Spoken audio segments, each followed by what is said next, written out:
here today with Kathryn. She's a participant in our Exposome Bootcamp, and we wanted to get her reflections on her days here. But first, let's start with a little background. Kathryn, can you tell us about yourself?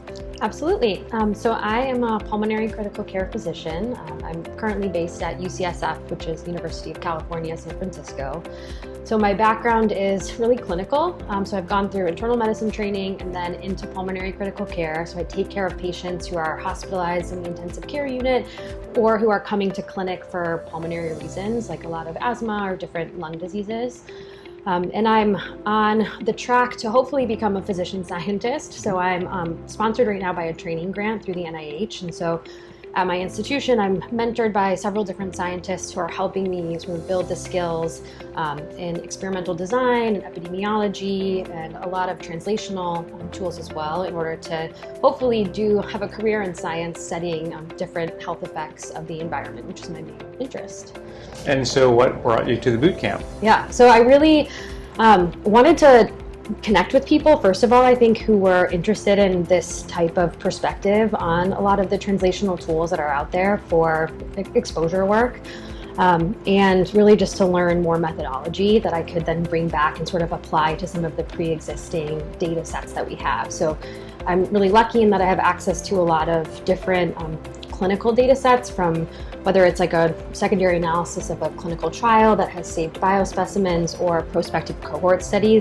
There's a lot of banked tools, banked specimens that we have that we can test and we can design thoughtful experiments for. But I think even knowing sort of what type of experiments we can design and what the limitations of those tools are, I think is really important.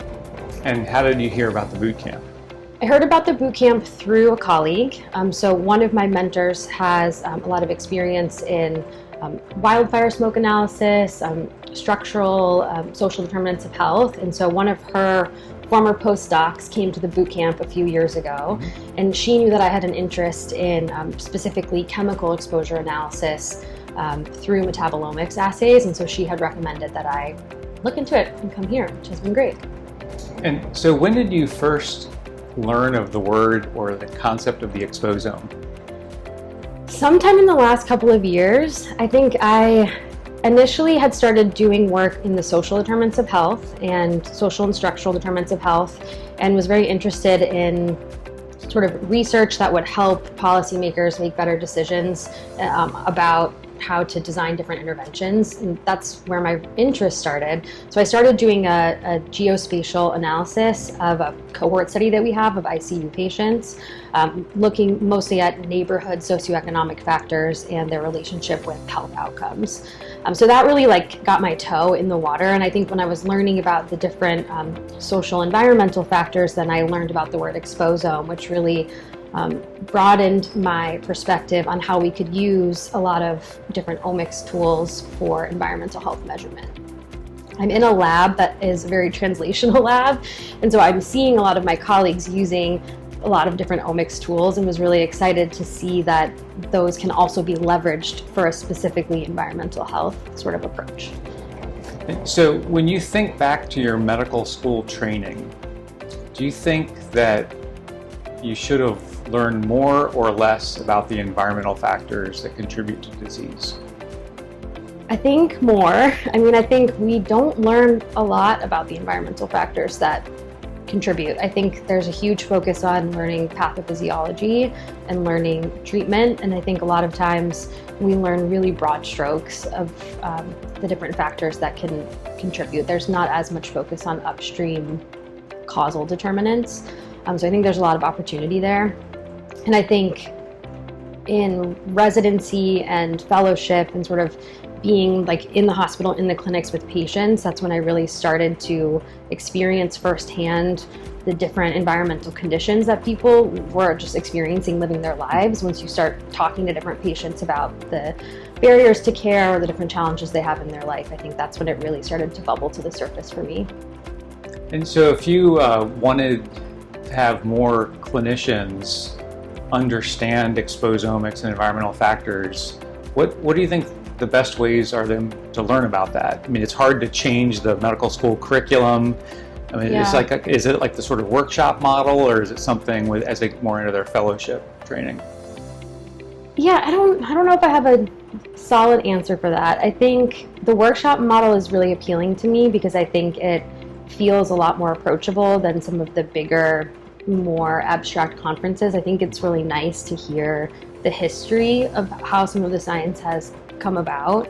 I think that definitely like scientific collaboration I think is going to be very important. So having different invited speakers to fellowship research days, things like that, I think could really help people who are early in career start to learn about what else is out there. As far as med school curriculum, that's, yeah. I'm sure. And so your interest it seems to come a lot from your research interest, like you said, as being a physician scientist.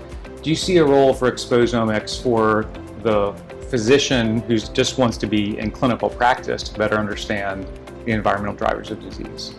Yeah, I think right now, I'm not sure. I think there's a lot of ways where we would like to integrate understanding of environment and health at sort of the bedside a lot better. I think a lot of people have hopes to, integrate different tools into the EMR in the future, and then also hopes to make a lot of personalized medicine tools much more approachable. And I think with sort of the push towards precision medicine, whether that's measuring biomarkers at the start of a clinical trial or doing more of an omics analysis on one individual patient who's a difficult diagnostic case, I think those tools will be coming, and I think it's important to make sure that the environmental perspective doesn't get left behind in that piece of it. Okay, excellent. So thinking back on the last couple of days, what are some highlights for you from the boot camp? I think I really liked hearing the history of the science. I think just understanding sort of how the different articles that I've read kind of fit into the context of the different discussions that were happening about kind of building on the genomic revolution and into the exposomics world. I really liked the last talk by Dr. Habra. She has done a lot of geospatial work that's very relevant to my initial interests in exposomics, and I really liked hearing that. Yeah. And so in a few minutes, we'll go back to the lab session for that to hear more about those applications. So Kathryn, thank you very much. Thank you for attending the boot camp, and thank you for your interest. Thank you. Thanks for having me.